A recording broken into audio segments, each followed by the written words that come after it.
அது பாருங்கள், எல்லாமே லட்டு பிடிச்சிட்டோம். சூப்பரான லட்டு பிடிச்சாச்சு. எப்படி வந்துச்சுன்னு பார்க்கலாமா? பாருங்கள்,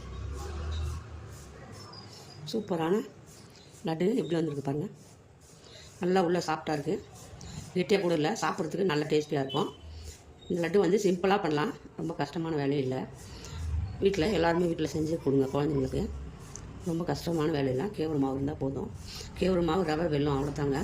சிம்பிளாக இந்த ராகி ரவை லட்டு நம்ம செஞ்சுட்டோம். ஒன்றாவே நல்லா ஹெல்த்தியாக நல்லா சாஃப்டாக இருக்குது பாருங்கள். சாப்பிட்றதுக்கு அவ்வளோ டேஸ்டியாக இருக்கும்.